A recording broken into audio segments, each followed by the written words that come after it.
que o Brasil hoje é um país muito melhor para se viver do que era há 20, 30 anos atrás.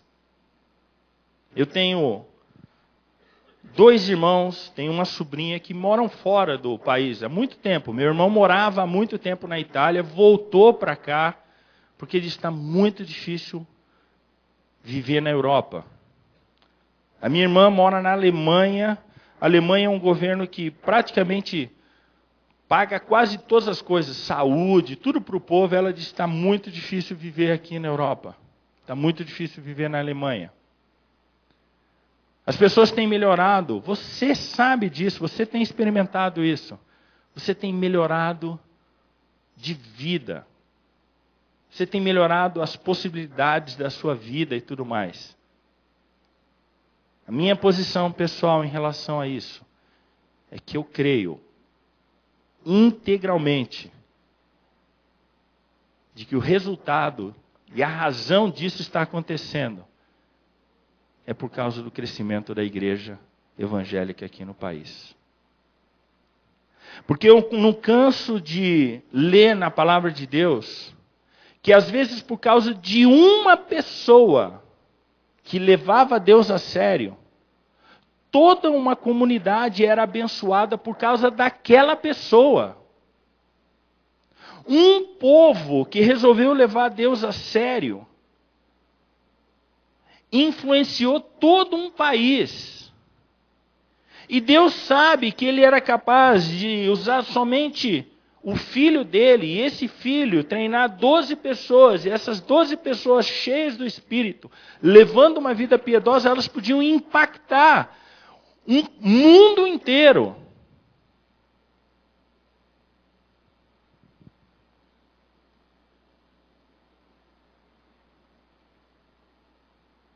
Não tem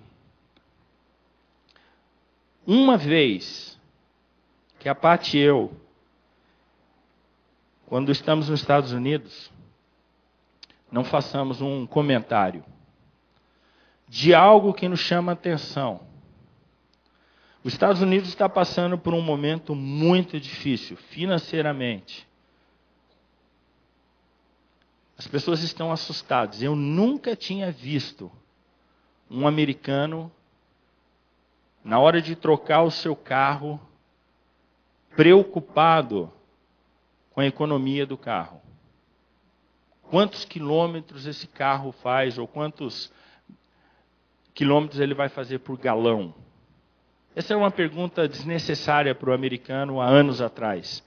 Hoje é uma das coisas que ele se preocupa, com carros econômicos. Tinham carros que às vezes faziam quase que 1 quilômetro por litro.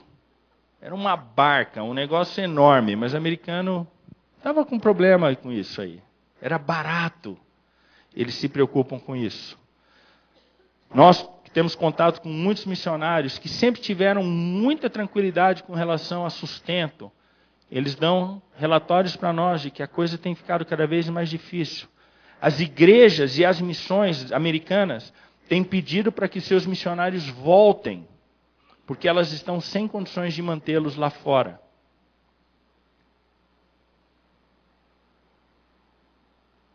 A minha posição em relação a isso é que eu creio que isso também seja uma consequência da igreja americana. O evangelho nos Estados Unidos, que esteve presente na sua fundação, a Constituição dos Estados Unidos foi escrita em cima de uma Bíblia aberta, considerando a palavra de Deus como o centro dos seus padrões, das suas crenças, daquilo que eles achavam ser o melhor para aquele país. Não dá para você andar nos Estados Unidos sem perceber a bênção de Deus naquele país. Existem coisas que eles têm lá que eu acho que daqui 300 anos nós não vamos conseguir ter aqui no nosso país. Existem coisas dentro da cultura americana. E olha, irmãos, não estou fazendo apologia americana, porque eu gosto mesmo de brasileiro. Eu acho brasileiro a coisa mais fantástica. Nós somos o melhor povo do mundo. Mas temos que reconhecer que às vezes tem coisas que existem povos que têm algo melhor do que nós. E nós temos que ser humildes o suficiente e aprendermos com eles. Mas também temos que reconhecer que o fato da igreja e o fato do governo americano começar a se afastar do evangelho, isso tem trazido para aquele país consequências seríssimas. Todos os anos,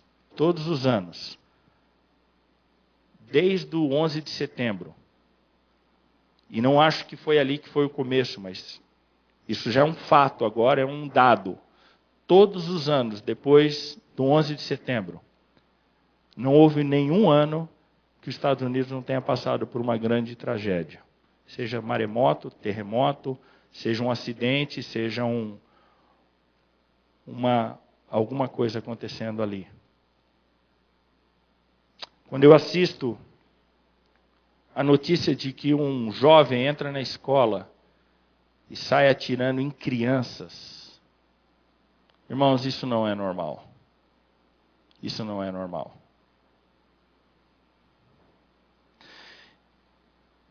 Mas você sabia que o ensino bíblico e o evangelismo tem sido proibido nas escolas americanas? Você sabia que o governo dos Estados Unidos tem feito uma campanha fortíssima para que aquela frase que tem em toda nota de dólar, "In God we trust", em Deus nós confiamos, seja retirada do dólar, porque isso não pode existir. O dinheiro é uma coisa pública, não pode ser uma coisa... Eles querem fazer isso. Você sabia que todos os funcionários da Disney e dos complexos, dos parques ali em Orlando, e os funcionários públicos, eles são proibidos de, no final do ano, cumprimentar qualquer visitante que estiver ali, com um cumprimento que era comum, dizendo Merry Christmas, Feliz Natal. Porque a palavra Christmas contém Cristo embutida nela ali. Você sabia que os professores norte-americanos não podem desejar um final de ano dizendo Feliz Natal, Merry Christmas? Eles têm que dizer Feliz ou Happy Holiday. Feliz feriado. Porque eles estão proibidos. Agora, essas ações, eu creio, estão fazendo com que aquele país sofra as consequências dessas decisões. E se isso é verdade, eu creio também que um país que decida no seu coração dizer, eu vou levar Deus a sério. E talvez você não concorde comigo, eu mesmo tenho algumas vezes, eu falo, será, Senhor? Porque quando a gente olha a nossa igreja, a igreja brasileira, é uma salada de fruta, né? Um negócio assim que a gente vê, tem tanta coisa quando a gente liga a televisão que a gente fala, será, meu, será? Mas nós temos que nos lembrar, irmãos, de que Deus, Ele é maior do que tudo isso. De que existem pessoas que realmente, sinceramente, estão sendo alcançadas pelas maneiras mais estranhas que a gente possa imaginar, mas Deus está fazendo isso. Se eu concordo se aquilo é certo ou não, é uma outra coisa, e muitas dessas coisas eu não concordo. Mas Deus está fazendo algo no nosso país.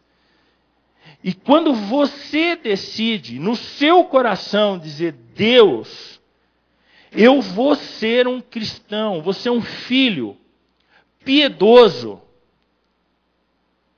Você não imagina a repercussão espiritual que isso tem no nosso mundo. Alguém disse uma certa vez, quando uma pessoa muda, o mundo muda. E é verdade, é que é lógico que a percepção disso, às vezes é quase que impossível de ser percebida a olhos nus. Mas pelos olhos da fé, você tem que crer nisso. Que a sua decisão de levar Deus a sério, a sua decisão de num domingo, com a temperatura que está hoje, aqui está agradável aqui dentro, mas a temperatura que está hoje, você resolveu sair da sua casa para vir cultuar o seu Deus. Essa é uma decisão que repercute no mundo espiritual, irmão. A sua decisão de ler a palavra diariamente, como ela mesma nos instrui. Antes, medita na tua palavra dia e noite. Essa é uma decisão que repercute no mundo espiritual. A sua decisão de dizer, eu vou ser uma pessoa de oração, isso repercute no mundo espiritual. A sua decisão de dizer, eu vou ser fiel com todos os meus negócios, isso repercute no mundo espiritual. E o conjunto dessas decisões todas cria o ambiente necessário para o Espírito Santo fazer aquilo que ele vai fazer. Deus não precisa nem de mim nem de você. Deus vai fazer aquilo que ele vai fazer de qualquer maneira. Pastor Ezequiel, nós estivemos na casa dele, na visita ali, conversando com ele, e ele disse uma frase para mim que eu disse, que coisa incrível, é isso aí mesmo. Ele disse, às vezes nós estamos achando que estamos fazendo uma coisa, porque nós estamos fazendo. Mas aquilo é propósito de Deus, Deus tem um propósito nisso. E cada vez eu sinto mais eu tenho convicção disso. Deus tem um propósito com as nossas vidas. Deus tem um algo que ele vai fazer independente.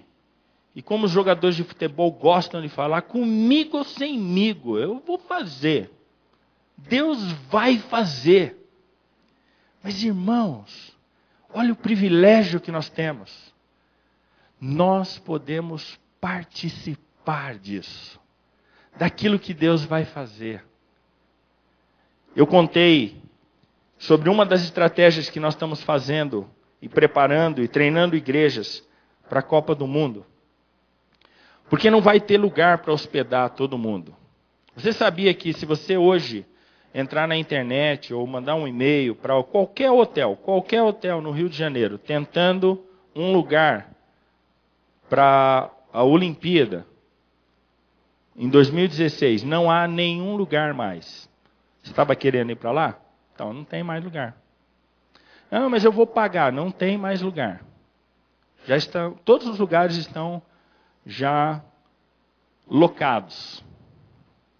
E o que nós vamos ter que fazer? Então, a Coalizão Internacional, o órgão com o qual nós estamos envolvidos nesse treinamento, começou um projeto já há alguns anos em Londres, isso funcionou muito bem, que foi o seguinte, a igreja vai hospedar pessoas que venham para assistir os jogos. E qual que é a estratégia? A estratégia é você abrir a sua casa, talvez você tenha lá um quarto que dê para hospedar uma pessoa, um casal, 2 pessoas, alguma coisa assim. E a família, então, vai se cadastrar, vai ter um site lá para dizer, olha, nós podemos aqui na nossa igreja hospedar algumas pessoas. E essas pessoas já sabem disso, porque esse projeto que nós temos trabalhado chama More Than Gold, mais que ouro. E já tem acontecido há muitos anos, desde a Olimpíada de Atlanta, ele tem acontecido em 1996. E esse projeto de hospedar pessoas, então as pessoas do mundo já sabem disso. Quando elas vão procurar, às vezes, o próprio Comitê Olímpico Internacional, o Comitê Olímpico diz, olha, procura o pessoal da Coalizão Internacional e eles vão arrumar um lugar para você. Então você corre o risco de poder hospedar, por exemplo, um inglês na sua casa. Uma pessoa que não é cristã, uma pessoa que não é evangélica. E ela vai ficar ali na sua casa talvez uma semana, 10 dias, o tempo que ela precisar ali para os jogos. Você abre o seu quarto, ela fica lá, talvez de manhã você ofereça um café para ela, e ela vai fazer as refeições para fora. Você não vai ter que arcar com tudo isso aí. Mas é cama, roupa lavada não, cama e um bom banho lá para ela tomar. Mas por que a coalizão começou a fazer isso? Porque nós entendemos e nós cremos que 6 dias, 5 dias, 3 dias, 4 dias, 10 dias sejam suficientes para uma pessoa ser impactada pelo amor de Jesus. A ideia é essa pessoa ser recebida ali na minha casa e eu fazer o que vocês fizeram conosco aqui durante esses dias. Encher a vida dessa pessoa do amor de Jesus. Porque o amor de Jesus é irresistível. A pessoa vai perceber que existe algo diferente aqui no Brasil. E é verdade, nós somos já um povo amoroso, né? Talvez se você receber um inglês no primeiro dia e já der um beijo nele, a coisa não vai ficar muito boa. Mas, mesmo assim, o que eu penso não é só essa característica do brasileiro, mas essa coisa funcionando cheia do Espírito. O texto de Atos fala que essas pessoas ouviram a respeito das maravilhas de Deus na sua própria língua. Você se preparar hoje com o inglês, você poder se comunicar hoje numa outra língua, vai fazer com que você se torne uma ferramenta mais afiada nas mãos de Deus. O texto continua e no verso 37 de Atos 2, diz assim: ouvindo eles essas coisas, compungiu-se-lhes o coração e perguntaram a Pedro e aos demais apóstolos: que faremos, irmãos? Respondeu-lhes Pedro: arrependei-vos e cada um de vós seja batizado em nome de Jesus Cristo para a remissão dos vossos pecados, e recebereis o dom do Espírito Santo. E o resultado desse apelo de Pedro é que, nesse mesmo dia, diz o verso 41, então os que aceitaram a palavra foram batizados, havendo um acréscimo naquele dia de quase 3.000 pessoas. Pessoas que ali entenderam, perceberam, sentiram a ação de Deus na vida delas. E tomaram uma decisão com Jesus. O verso 42 inicia dando as características daquele povo piedoso, a maneira como eles viviam. E olha o que diz o texto. Diz: e perseveravam na doutrina dos apóstolos, dia após dia. Eles estavam ali na doutrina, naquilo que era a palavra de Deus para a vida deles, considerando se as coisas eram realmente da maneira como eles estavam lendo ali, vendo ali. E na comunhão, no partir do pão e nas orações, pessoas que viviam a vida cristã na comunhão e oravam, tinham uma vida de oração. E cada alma, ou em cada alma, havia temor. Temor. Irmãos, eu não sei se você sente o mesmo que eu sinto, mas eu creio que nós temos perdido o temor de Deus. Nós perdemos em algum lugar essa questão de, e não é ter medo, temor no sentido de dizer, de maneira nenhuma eu posso fazer isso que você está me propondo. Porque eu temo a um Deus, eu sigo a um Deus. Você se lembra quando José está naquela situação complicadíssima com a mulher do senhor dele, e a mulher dele ficava agarrando ele? Você pode imaginar essa cena? José chega lá para limpar o chão, a mulher do cara vira para ele e fala: que colchão, hein, José? No dia seguinte ele fala, não vai dar mais para ir com essa bata curtinha não, vou com calça jeans. Aí ele põe a calça assim, que fica melhor para esconder as coisas. Aí ele chega lá de novo, um dia ele está lá assim, a mulher está lá assim nele. Assim. Que coisa, me solta, meu. E dia após dia essa mulher em cima desse camarada aí. Até o dia que ela fala, você tem que deitar comigo, José. E aí vem uma frase fantástica de alguém que teme a Deus. Fala, longe de mim fazer um negócio como esse. Uma coisa que vai ofender. Não, ele não fala ofender o Senhor ali. Fala uma coisa que vai ofender o meu Deus. Longe de mim fazer uma coisa contra Deus. E eu percebo que nós perdemos o temor porque muitas das coisas que nós deixamos de fazer não é por temor a Deus. É simplesmente por fazermos a conta se vale a pena ou não. Não é verdade? Às vezes a gente decide e fala assim, não vou fazer esse negócio não, que eu vou me dar mal. Não, a gente não deve fazer por temor a Deus. Dizer, eu não vou fazer isso. Ou eu vou fazer isso em temor a Deus.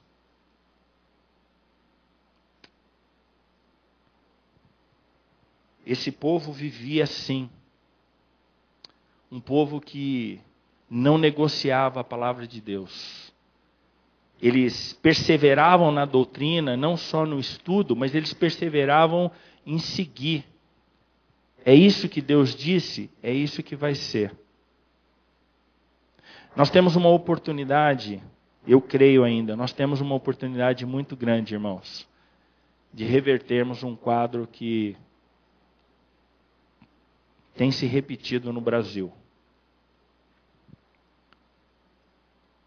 A nossa fama como evangélicos não é boa. Não é boa.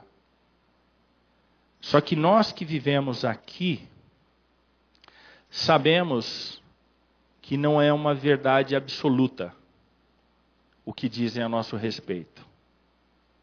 Mas infelizmente nós sabemos também que não é uma mentira na sua totalidade, não é verdade? Não é verdade que você e eu conhecemos crentes que têm dado um mau testemunho? Não é verdade que você e eu já tivemos uma situação com um irmão, com uma irmã, em que essa pessoa não agiu de maneira como deveria agir?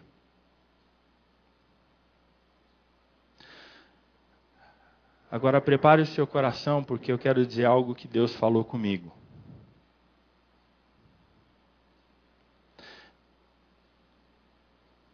Quando alguém faz isso conosco, a palavra de Deus nos diz que há uma maneira correta de se tratar isso. Quando uma pessoa faz isso conosco, há uma maneira bíblica correta de se tratar isso. E quando você e eu não fazemos isso, nós somos e nos tornamos tão culpados quanto essa pessoa. Entendeu a ideia? A pessoa lesou você. A pessoa fez uma coisa que era errada diante do padrão que nós temos. A palavra de Deus. Mas esse mesmo padrão diz que nós devemos fazer o quê? Nós devemos procurar esse irmão, essa irmã, e confrontá-lo com o padrão. E essa confrontação deve ser feita com todo o amor, com uma consciência limpa, com um coração puro, visando a recuperação desse irmão. Isso é muito sério, porque não é somente eu chegar para o irmão e dizer, olha, isso que você fez está errado, paga aí. Não. É com todo o amor chegar e dizer: meu irmão, eu percebi que nisso aqui, olha, rapaz, nós precisamos acertar esse negócio. Porque eu não quero que você ande do jeito que você está andando. E a pessoa consegue perceber pela sua atitude que ela é alvo do seu amor, da sua compaixão, do seu interesse pela vida dela. E quando você faz isso, você ganha o seu irmão. E a Bíblia diz que quando nós ganhamos o nosso irmão, há festa no céu por causa disso. Porque um pecador se arrependeu. Nosso papel hoje é de vivermos uma vida piedosa. Uma vida, sim, em que ninguém tenha aonde apoiar qualquer coisa para dizer a nosso respeito ou mal a nosso respeito. Isso não significa ser perfeito, porque nós estamos longe disso. Mas é lidarmos com os nossos erros, nosso pecado, da maneira correta. E quando nós estivermos vivendo assim, vigiarmos o nosso coração para não sermos tomados de um orgulho. E quando eu vir o meu irmão fazendo alguma coisa, então eu devo ser tomado desse amor e procurar o meu irmão, porque aqui diz, vivendo nessa comunhão, nesse partir do pão, nas orações, porque cada alma havia temor. E olha o que acontecia. E muitos prodígios e sinais eram feitos por intermédio dos apóstolos. Todos os que creram estavam juntos e tinham tudo em comum. Vendiam as suas propriedades e bens, distribuindo o produto entre todos, à medida que alguém tinha necessidade. Diariamente, perseveravam unânimes no templo. Partiam pão de casa em casa e tomavam as suas refeições com alegria e singeleza de coração, louvando a Deus e contando com a simpatia de todo o povo. Enquanto isso, acrescentava-lhes o Senhor, dia a dia, os que iam sendo salvos. Fantástico.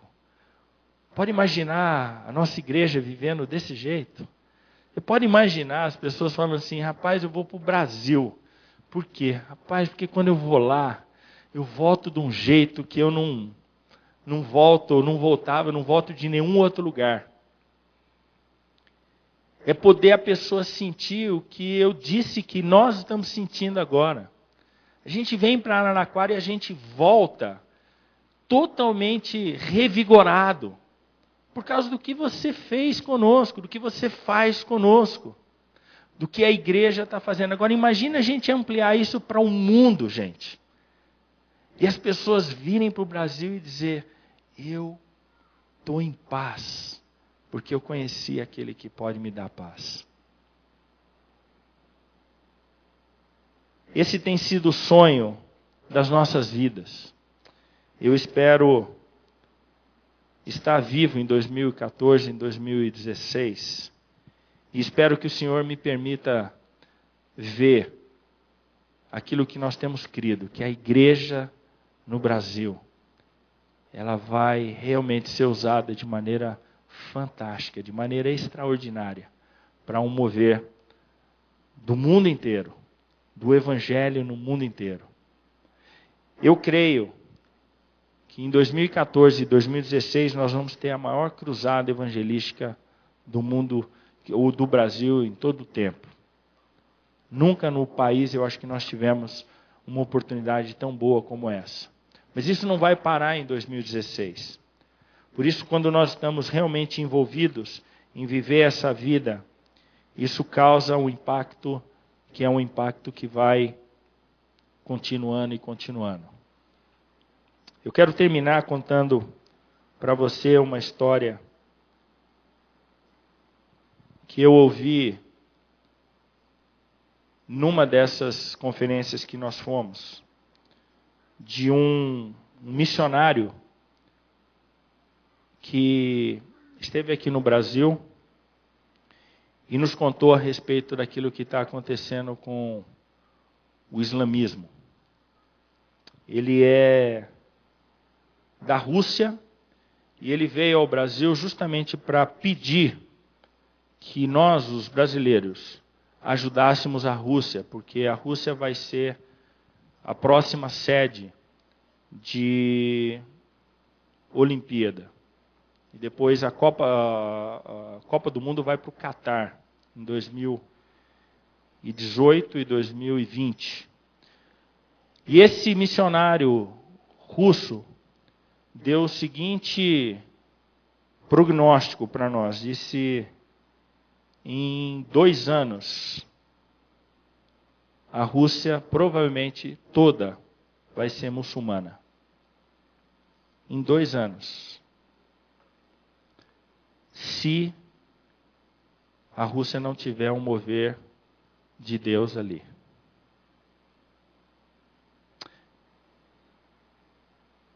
Eu estava assistindo televisão esses dias e vi que vai começar, ou começou já, a Copa de Futebol Juniores, um torneio que nós temos todos os anos aqui. Mas eu estava assim, meio que vendo, de repente meus olhos e os ouvidos voltaram ali para a tela, porque eu ouvi a seguinte notícia. Pela primeira vez, participando da Copa, tem um time muçulmano. Eles montaram um time muçulmano para jogar a Copa Juniores de Futebol. Os muçulmanos, irmãos, eles já descobriram que o esporte é uma linguagem universal. Em Londres, ao lado do Parque Olímpico, havia uma estação de metrô e trem, um ônibus, um terminal muito grande chamado Stratford. E nessa estação era o maior movimento porque você entrava no Parque Olímpico, chegando, muitas pessoas optavam por ir para o metrô e tudo mais assim. Essa estação ficava no caminho da estação que eu ia de Londres até o lugar onde nós estávamos hospedados lá para o projeto na Olimpíada. E uma das vezes que nós passamos de trem, eu vi um grupo grande de muçulmanos lá, estavam todos enfileirados um ao lado do outro, e perguntei para um rapaz e ele disse: eles estão se preparando para o momento da oração que eles fazem voltado lá para Meca. Mas um dia eu estava nessa estação quando eles fizeram isso. E eles escolhem exatamente a porta de saída da estação e eles se enfileiram um ao lado do outro, colocam lá um paninho que eles têm lá no chão, em direção a Meca lá, se ajoelham e ficam ali orando por mais ou menos meia hora, 40 minutos. E quando isso acontece, as pessoas continuam chegando de trem, de metrô, mas ninguém tem coragem de passar por cima deles, ou talvez de lado, ou qualquer coisa. Então a estação vai enchendo. E a polícia que estava ali, ela ia dizendo para o povo: vocês precisam esperar e tal, e durante 40 minutos vira uma bagunça, um negócio assim. Nesse mesmo lugar existia uma série de muçulmanos vestindo uma camisa, escrito bem grande na camisa: Team Islam. Atrás, venha jogar no nosso time. Distribuindo folhetos. E nós temos o privilégio de, no nosso país, termos uma comunidade muçulmana, talvez um pouco em São Paulo, esparramada por aí. Mas a maior concentração nossa está lá em Foz do Iguaçu. Existem muitos árabes lá e muitos muçulmanos lá. Mas o Brasil ainda não é um país tomado pelos muçulmanos. Por isso nós não temos ideia do que é o proselitismo feito por um muçulmano.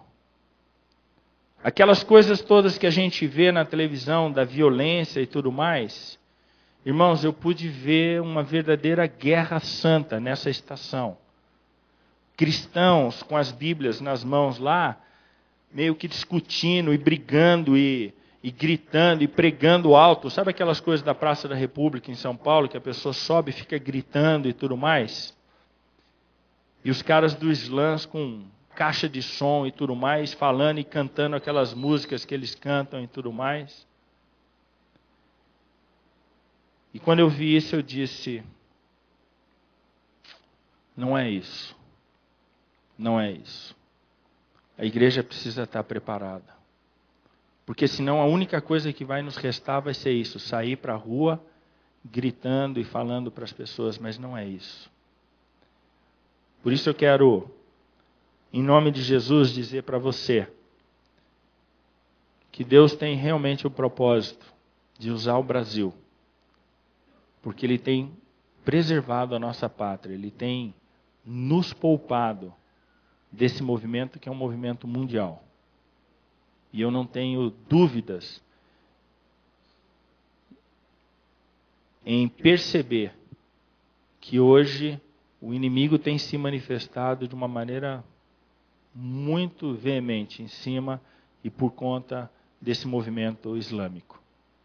Por isso nós temos que voltar o nosso coração para Deus, porque há promessas na sua palavra que as portas do inferno não iriam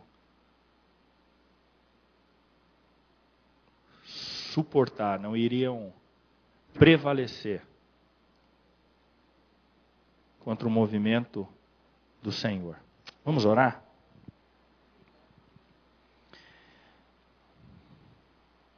Pai querido, muito obrigado, Senhor. Obrigado pelo fato de ser brasileiro. Obrigado pelo privilégio que nós temos de, como igreja sua, uma igreja tão nova ainda, mas que o Senhor já tem feito tantas coisas, tem levantado movimentos, tem levantado a tua igreja, e o teu povo tem crescido nessa nação, Pai. Pai, nós temos sido abençoados pelo Senhor. De uma forma muito, Pai, local, nós podemos dizer isso. Araraquara é uma cidade abençoada pelo Senhor. Muito obrigado, ó Pai.